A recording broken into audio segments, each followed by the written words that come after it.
Hey, what's up, everybody? Welcome to FearlessChoice.com. Cbb College Basketball DFS pre-lock live. Pete Cole here. I got a call slate. My man Wes, our golf guy. What's up, Wes? How you doing? What's going on, Pete? How's it going tonight? Too bad. So I'm trying to move back and forth. We got college football tonight with the Mac. I just got done rating that, and I'm all over the place here. But we're here for college basketball. 8 game slate tonight. Starting at 7 p.m. But first of all, your Fielder's Choice, fairly new site, $25 a month the first 2 months, so check it out. You can't beat that price. That includes everything. Sports is our specialty, especially college sports, football, college basketball, which we've been crushing college football, and then all the other sports. A lot going on. But tonight, and NBA tonight, small slate though, but big NHL slate, which we've been doing really well at that. NFL tomorrow. All right. What do you got going golf? You got golf tomorrow, right? Yeah, we got 2 golf articles out today. We got the RSM Classic for the PGA. It's the last PGA tournament of the fall stretch. And then we also have the Euro Tour Championship, the race to Dubai. And we got some big name golfers there this week with Rory and Colin Morikawa and several other big names out there in Euro for the Euro Tour. So I got everybody lined up for that too. Yeah, I see you actually had 2 articles out for tomorrow. So just check us out, YourFearlessChoice.com. Once again, $25 a month the first 2 months. We try to do college basketball. That'd be like the Tuesday night's a big slate. Thursday night, we have a college football show at 10 p.m. to go over to Maine. Saturday slate, college football is winding down now. Pretty soon it's going to be bowl season. And then I believe there'll be a show on Friday for soccer. But let's talk about college hoops. So we're going to try to get through this quick. I still haven't made my lineup yet. And I got to make some college football too. So actually going through, I'm just going to go through kind of the games really quick, and then we're just going to talk about the 2 positions. And our top plays at guard and forward, ownership chalk and all that. This is a weird slate. This is one of them slates where it's so DK is really they're giving you free players. Everybody's underpriced. The entire slate I think is underpriced. There's so many guys that are 1-2K lower than they should be. Not just like 1 or 2 guys, but it's a lot of guys. So we're going to try to navigate through that and maybe try to come up with the lineups that are a little bit different, because I got a feeling it's going to be a chalky night tonight. So I can't stand that. I don't like doing that where it ends up being 2 versus 2 at the end of the night. But that's where it's kind of heading this week. So do you have odds in front of you? Yeah, I got the lines. You want me to go through them all? Well, yeah, I'll just do a game quick and immediate. So the first game we have on the slate is Creighton and Nebraska. So that's what the 7 p.m. game. What do we got for that? Nebraska is favored by 3.5 with a 146 over under. Nebraska's at home. I like this. Oh, sorry. Nebraska's. I like this game. This is going to be a big up-tempo game. So 2 young teams and going at it. 2 teams at pretty high implieds. So Creighton, a lot of Ryan Nemhard, the super freshman, totally underpriced. He's at 4.2. He should probably be about 6. Probably about 6K. He's playing nearly 4K. I mean, nearly 40 minutes a game. Then you got Ryan Hawkins. Love this kid. He's a transfer from Division II. He may be in my main slate. Alex O'Connell, a Duke transfer on Creighton, GPP play. And on the other side, Nebraska, Bryce Mcgowan is everybody's going to hear that name by the end of the season. He's a freshman. His brother's on the team. This kid's electric. Core play, 6K. And then Alonzo Verde, who's also going to be a decent play with GPPs. All right, next game, we got the Duke game. What do we got for Duke? Gardner-Webb at Duke. Duke's a 19.5 point favorite with a 142.5 over under. I haven't seen any late news about the big center. Have you? No, I'm just looking at. There's nothing confirmed yet. We're obviously not going to see it till to warm ups, but I'm assuming Bonchero's out. The court date is like December. I did see there's a court date like December 8th or something. So he's obviously going to be out. Him and Coach K's grandson. So that does make some differences on GWB. I have no interest. They have such a low team total. But on Duke, and even before the news, I was all over Wendell Moore. I can't believe I'm saying this because I think Wendell Moore's price probably too high at 8-2. But the way he's playing like an 8-2 player. I mean, he had actually triple double against Army, 19 points, 10 rebounds, 10 assists. I mean, this guy's got him. He can play make and he can score from anywhere. So he's probably gonna get a little bit of upgrade with Bonchero out. So I definitely on Wendell Moore. Trevor Keels actually is one of my top plays tonight. This kid's a freshman guard, especially with Bonchero out now. I think Keels is going to get all kinds of usage. Like him, Jeremy Roach is getting a little bit of a bump up. He's going to get some more scoring chances, I believe. Then he got some cheap guys, Joey Baker, AJ Griffin. Baker's going to get some more minutes. Maybe Okay. AJ Griffin has a big game here. I hate to interrupt you, but Paulo Banchero is warming up. You saw a tweet on that? Are you serious? Adam wrote, I just saw, Paolo Banchero warming up on Coach K court. No sign of Michael Severino. And well, Severino's the one that had the Dewey, but Banchero got arrested also. So, wow. So that does change some news. I mean, Banchero wasn't going to be probably my main lineup anyways. But yeah, so I just saw too. He's going to play tonight against Gardner-Webb. All right, so that does change some news. Good catch there, nice catch. Yeah, I see him warming up now. All right, so kind of backtracking. So that kind of a little bit of a downgrade in minutes for Joey Baker. Probably the same thing with AJ Griffin.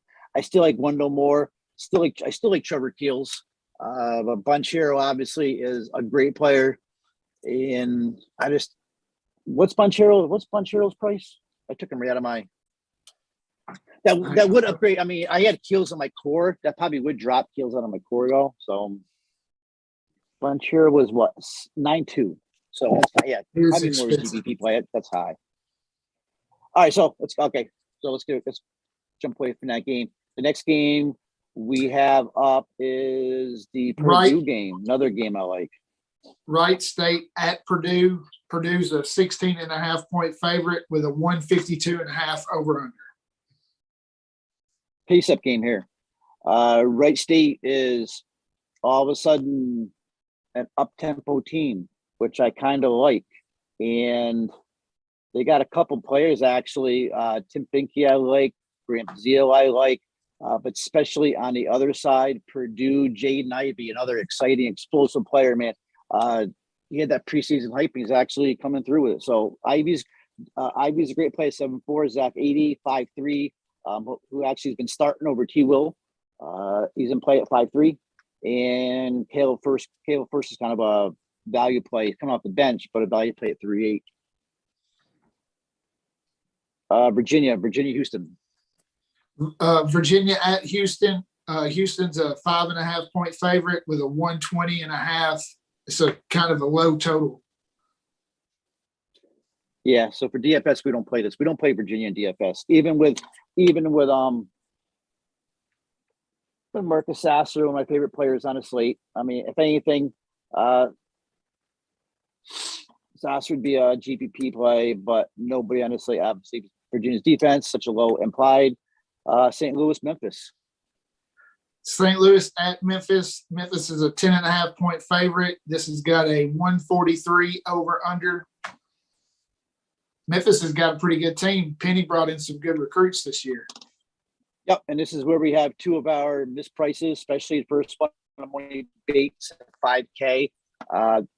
Bates is another super freshman, complete stud.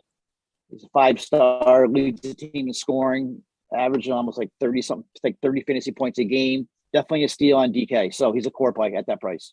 Especially when you see the team total, you see the matchup, you don't overthink this one. The only problem with Memphis is they kind of stretch that bench out a little bit. They have a pretty big rotation. But I think Jalen Duran is also another freshman, 5,500 is mispriced. He could possibly be in your main lineup or one of your alternates. He's getting, especially with the over-under, he's getting a bunch of minutes there. So I have interest in Duran. He's a big kid. I'm looking at Duran now. He's taken 13 shots and only missing 2 shots. He's only missed 3 shots in the whole season. So Bates and Duran out of that game. Bates is a core play because of his price. And St. Louis, actually, I like Yuri Collins. The guard, I think 4.7 is a little bit cheap for Collins. Assist guy, he's already got like 30 assists on a season or more in 3 games.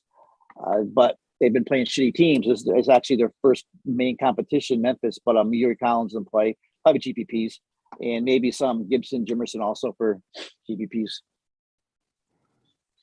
All right. Next up, we got Carolina.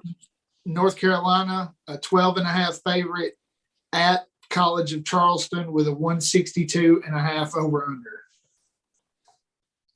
This is the game you want to. I'm game stacking. I already put one lineup together in this game.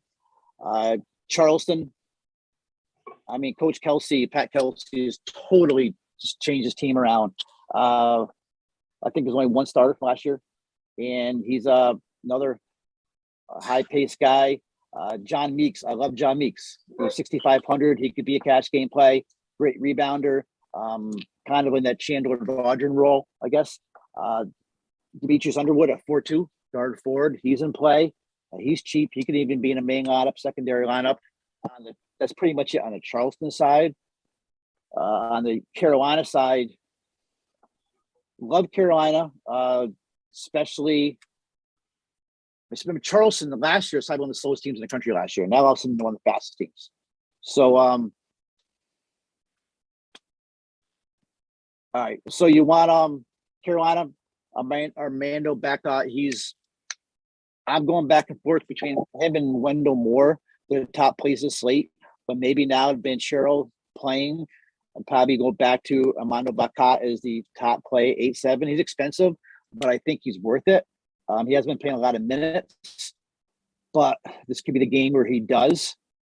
So as long as the game doesn't get away from him and doesn't get that much of a blowout, I think he's in play at 8.7. Caleb Love GPP play because he's too expensive at 8.3. You can get RG Davis down there for 5.5.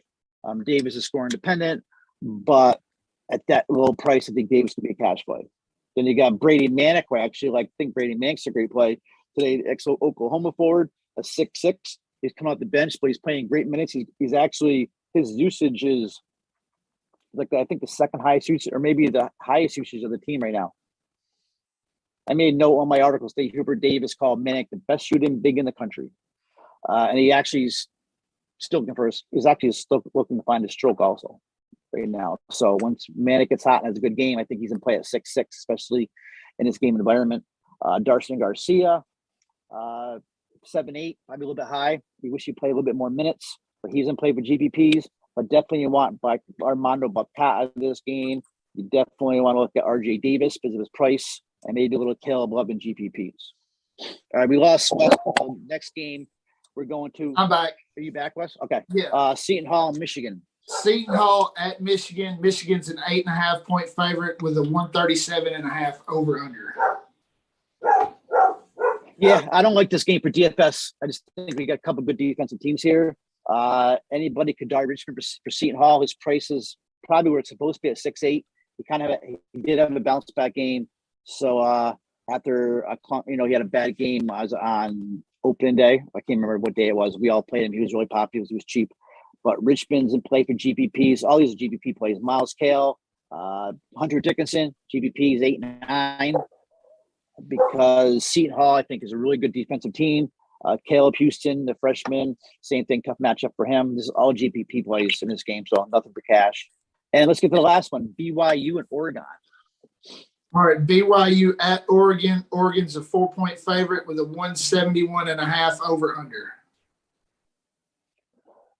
Yeah, this is going to be a good game. Actually, I think a good game to watch.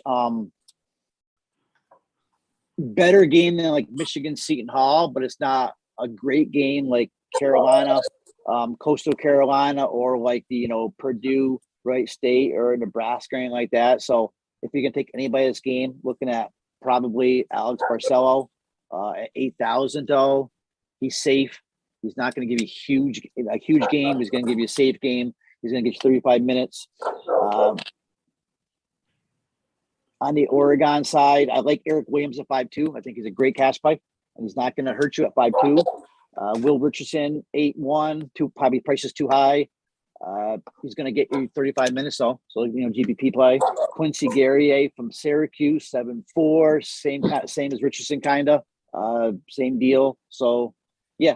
So, kind of overall, we're looking at a couple of games we're really looking at is mostly Creighton, Nebraska is going to be a good game for DFS. We want some of the Duke players. Looking at Purdue.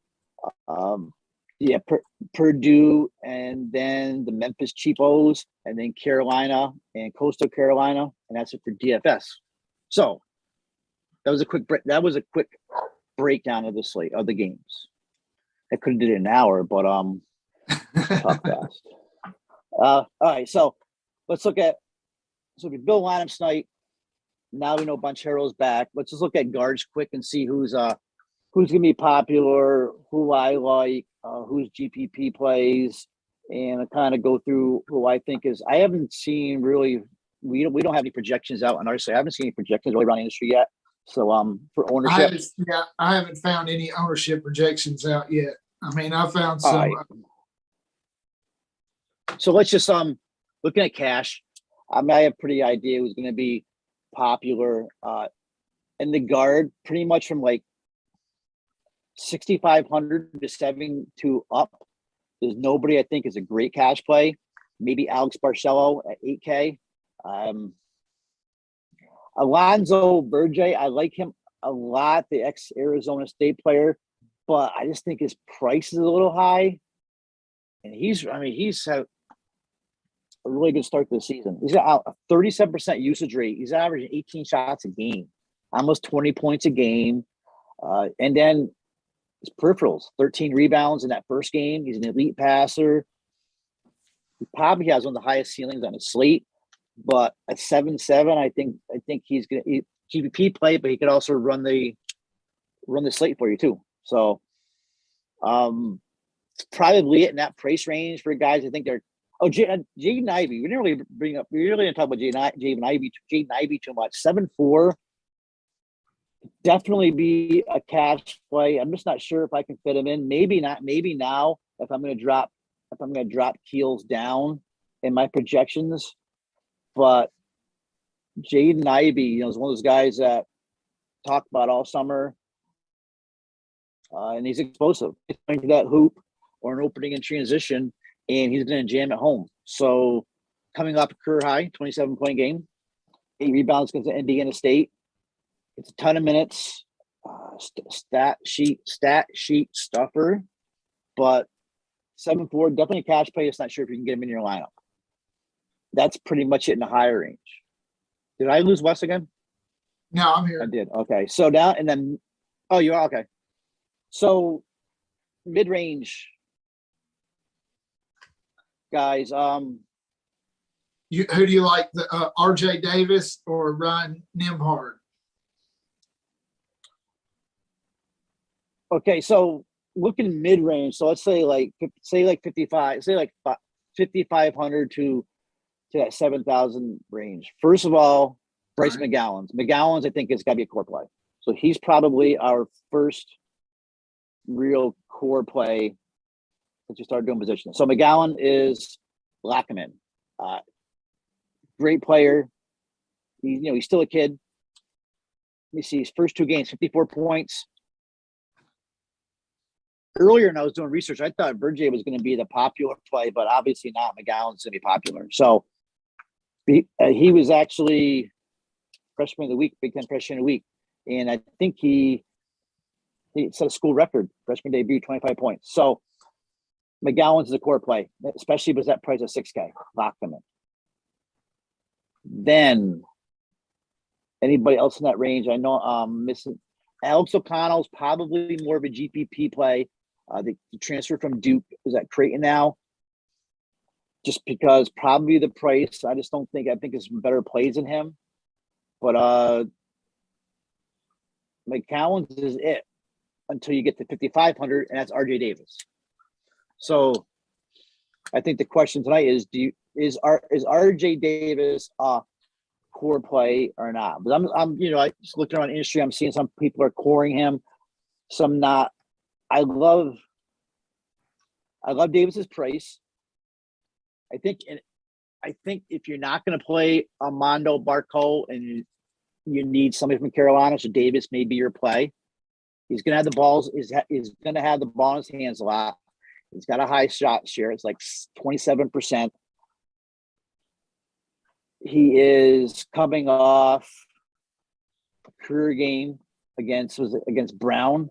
I think it was against Brown. He had 26 points. So I just think he's shooting dependent. But when he's only 5'5", and he should probably be 6'5", he probably is a cash play. Core play, probably borderline core, but definitely McGowan's a core play. And I would say Davis is borderline. And that brings us to the cheap guys. And you did mention one guy who I think should be a lock in all your lineups is Ryan Nembhard from Creighton. This kid at 4'2" should not be 4'2". He should probably be 6K at least. He's the whole team right now. I mean, he's shooting 55%. He's actually the first Blue Jay in over 40 years I have to wait. What was it? I just lost my notes. But whatever. RJ Nembhard is a core play. He's too cheap. He's gonna play 40 minutes for you. Lock him in. Don't get stupid. Don't overthink it. I think you got to play him. And anybody else is going to be playing him also. He's going to play every minute of the game. I think Creighton's going to kind of bounce back a little bit tonight too. So looking at these guards for cash, you got McGowan's core, Nembhard core, Davis, borderline core. A couple other guys that I like is Tim Fink at 4,900 from Wright State. He's a sophomore. He's kind of an aggressive rebounder type. He's pretty much doing a double-double every game. Just got 11 rebounds against Marshall. I think he's a great price at 4.9. So is he a core play? No. Is he a cash play? Yeah. And then I mentioned earlier, I like Yuri Collins from St. Louis. Miles Cale, he's been in college like 10 years now. I guess he's in play. But I'm not going to.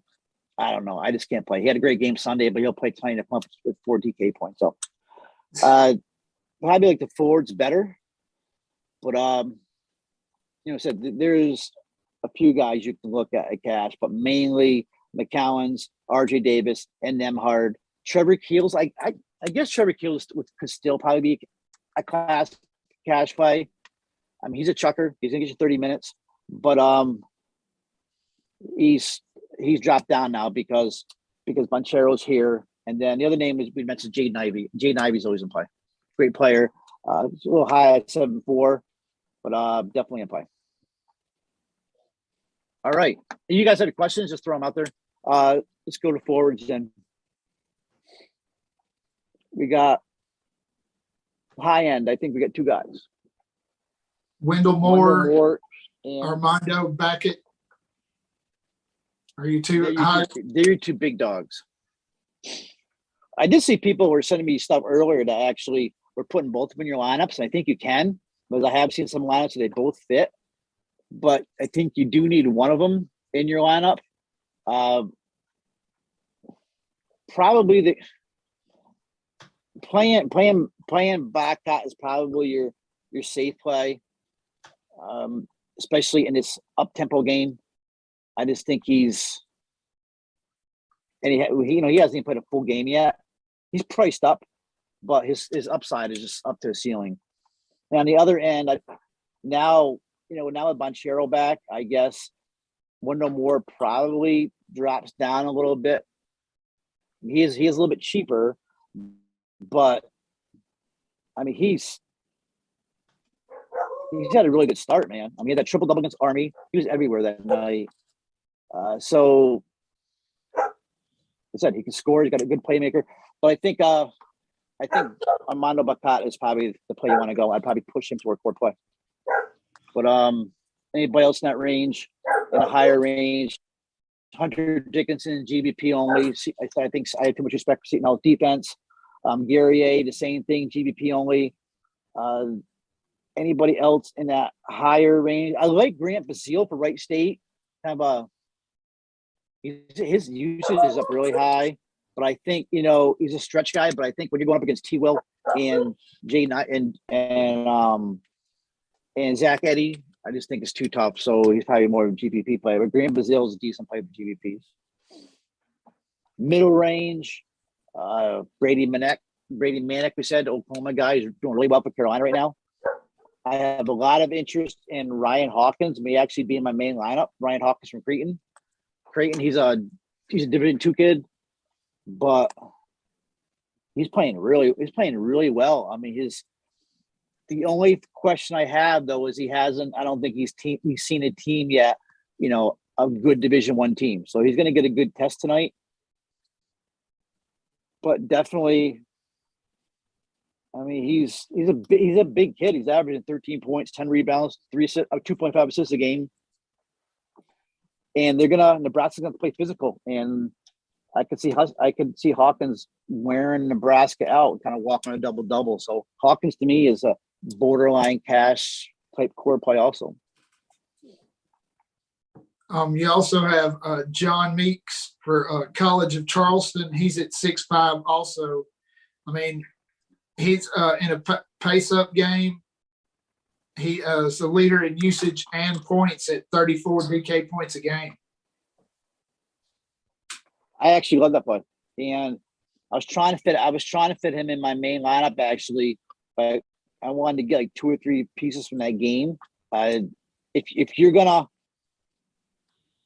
play him from, I mean, you can play Dimitri Underwood also at 4-2, but this guy Meeks, he does everything. He's one of these guys that fills the stat sheet. So it's a pace-up game. He leads the team in usage. He's the only player on the team scoring double digits. He's averaging 34.6 DK points a game. So I don't see Meeks being really high owned, but I could definitely, with that over-under being around 160, 162, I could definitely see Meeks at 6'5" being in my main lineup, definitely. So I like Meeks a lot. And hopefully he'll be lower owned. So yeah, nice call there. We have anybody else in that range, like from 5.5? We got the Duran kid, right, from Memphis. He's what's Duran, 5.5? I think so. He's 5.5. So a whole team's gonna be Duran and Moni Bates, but I mean, you definitely want Bates in your main lineup. Jalen Duran, I mean, he's a 5-star. I mean, he's gonna get minutes. Definitely a cash play, especially at that price. He should be 6K, or maybe he should probably be 7K. He's elite, yeah. Especially when you got Memphis got it. Yeah, they're gonna imply to 80. So Duran's in play. Just not sure if you're gonna fit him in with Bates or dropping down a little bit. Then Bates definitely is in play. Is one of your core plays. Amoni Bates, you lock him in. Anybody else down there you like down there? That cheaper range. Do you have anybody? Let's see. I'm not seeing anything that's popping off the screen here. Yeah. Zach Eddy, we talked about him earlier. He's 5'3". He starts over T. Will. He's putting out solid numbers. Huge pace-up game, but it does worry me a little bit. T. Will comes in and takes over. He plays the 5 pace-up. I'm not sure if he can keep up. Yeah, that's probably it.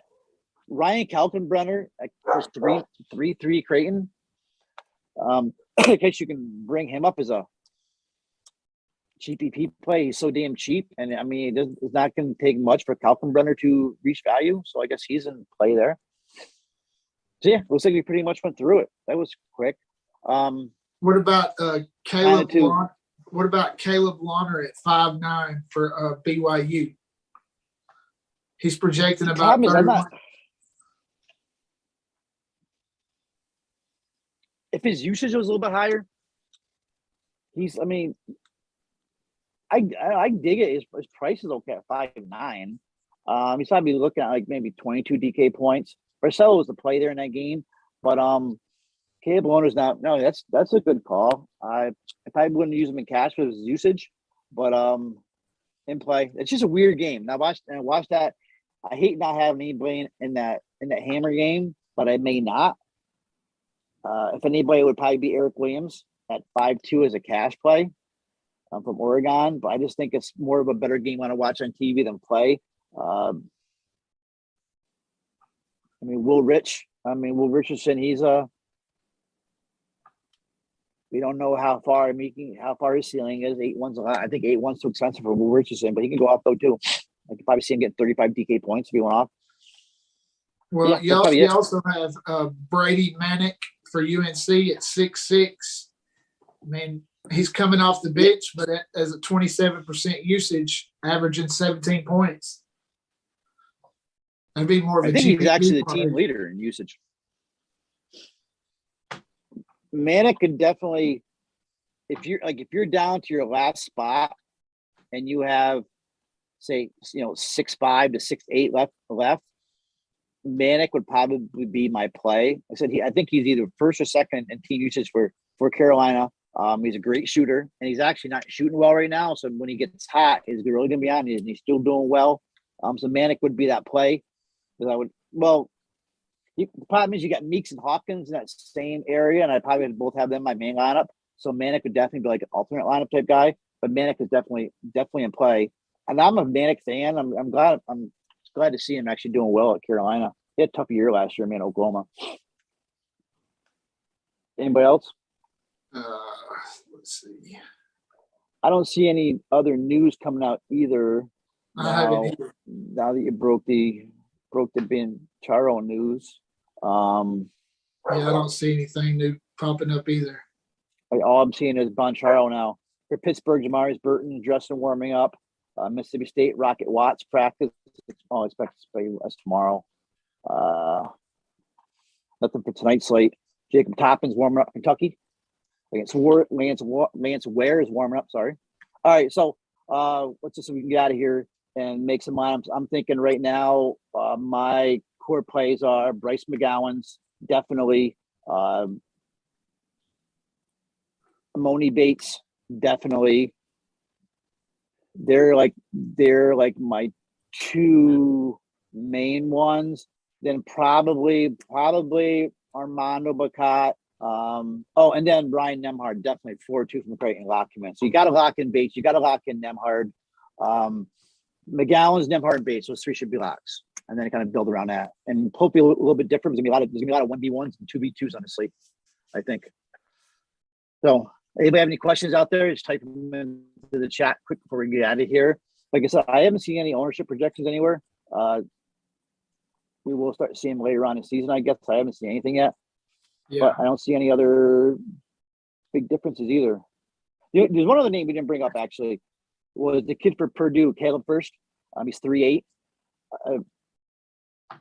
I don't think he's got – somebody just actually DM'd me about that. I don't think he's got a high ceiling, but at 3'8", First could definitely make value. It's not going to take him much. But I'm not as high on him as other people are. Like I said, he's seen minutes though. So freshman, big kid. All right. But I guess that's it. Thank you, everybody. Appreciate it. We'll be back 10 o'clock Thursday night for the college football main slate.